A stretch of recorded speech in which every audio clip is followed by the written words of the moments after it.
Oh, two in the lobby. Oh, you wanna fuck with me? Ha! Oh, nice.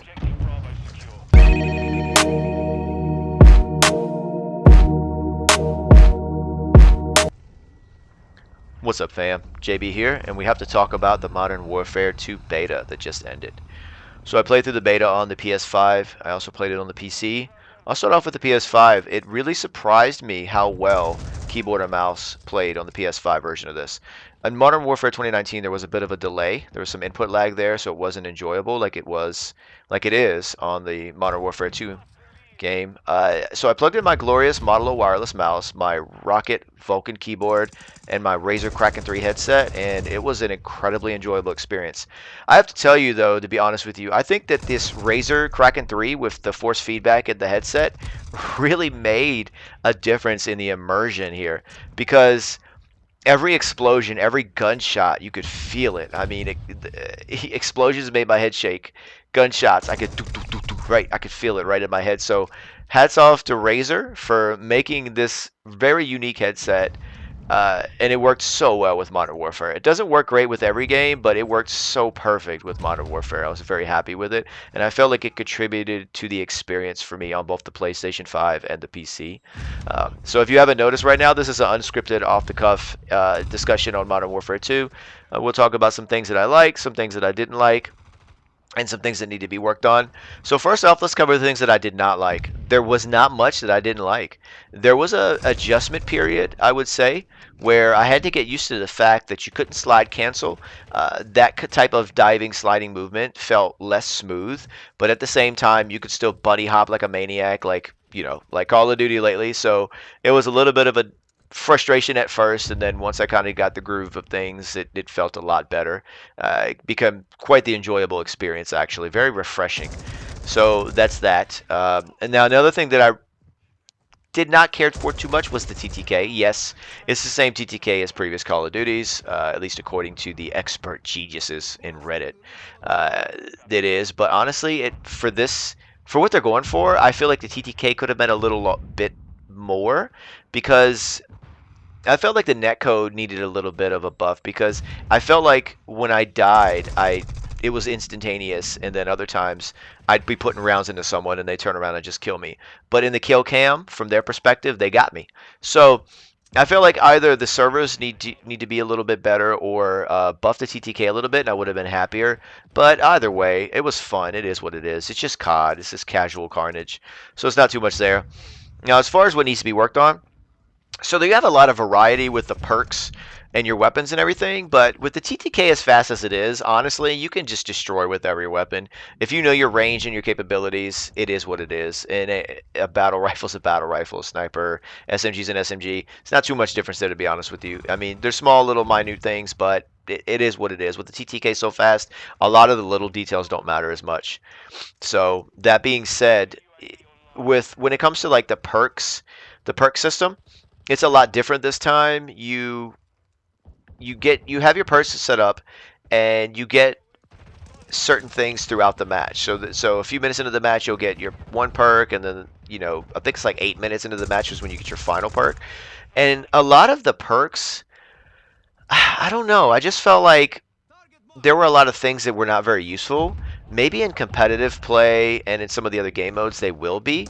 For instance, there's a perk where there's a field upgrade that provides a drone, and the drone puts a big smoke screen across the map. You can do like a vertical line on the map, and it'll paint that. Well, it was kind of useless in playing in TDM and the other basic game modes on the smaller maps, but when I played the larger game modes, it was actually very useful. It allowed, when you have a team of 20 versus 20 or whatever, it allows you to advance through the map, being able to lay that thick a smoke screen, that large smoke screen. So I could understand what they were going for, how not everything needs to be used in TDM.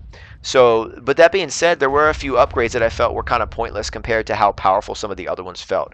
Like, I mean, honestly, when you use overclock and dead silence, it's kind of hard to go back to a different set of different field upgrade and a different perk, because it just works so well. You're constantly using dead silence. You're able to flank the campers, But a lot of people are going to complain about the campers, and it can be very frustrating. But to be honest with you, the more that you know the maps, and the more that you can anticipate where people are going to camp at and use the tools given to you, like flashbangs, stun grenades, things of that nature, the camping wasn't as bad as I thought it was going to be. Also, I personally felt like the guns in this game feel incredible. They have that weight to them.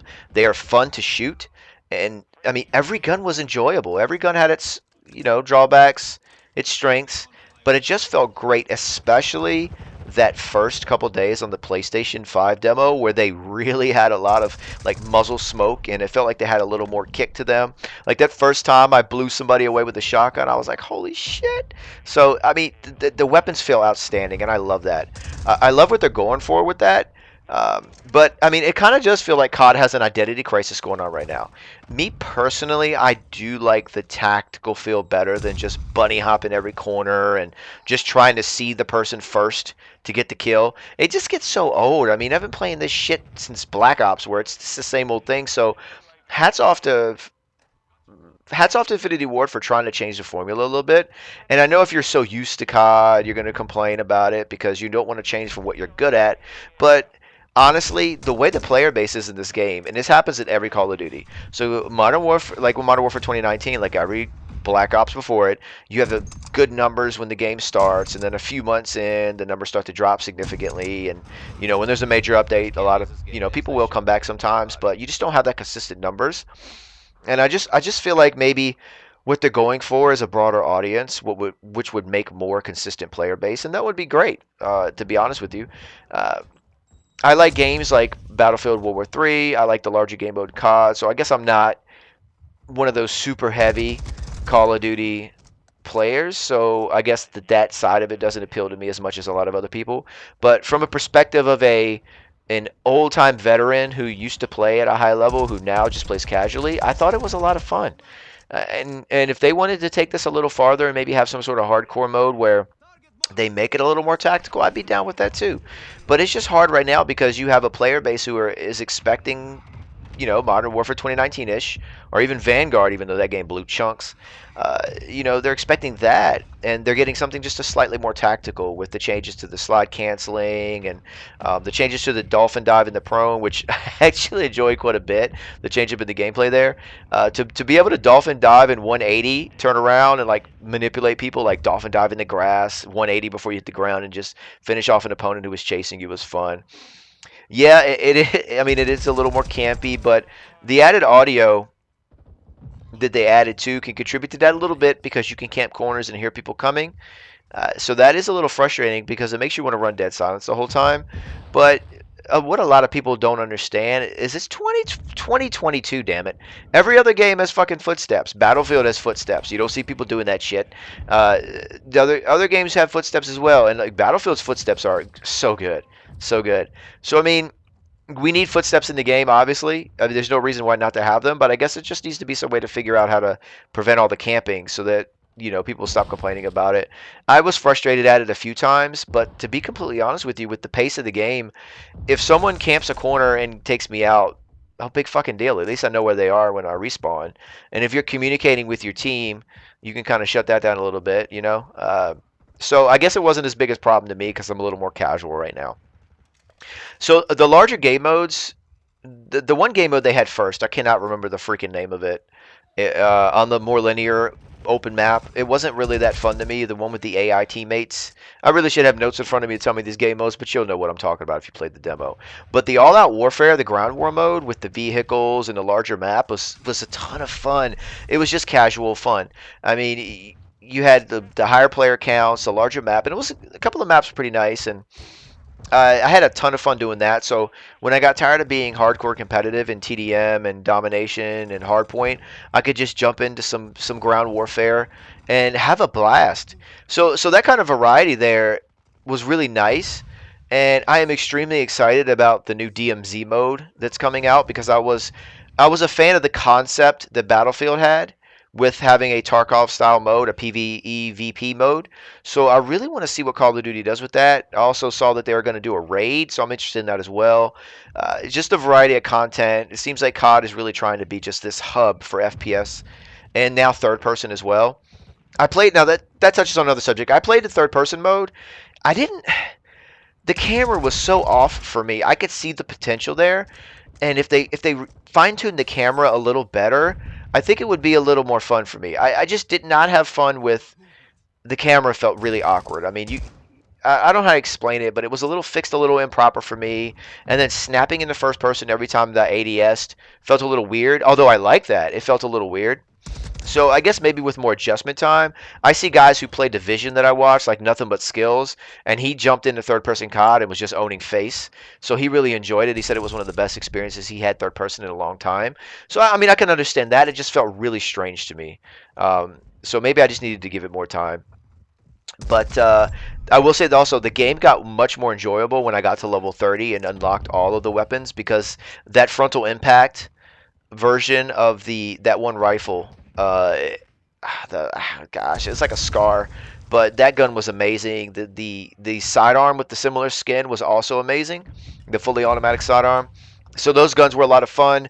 And of course, knifing people is a ton of fun as well. I miss that in COD, but yeah. So I'm really looking forward to what they do with Warzone 2. I really would like to see get some early gameplay with that.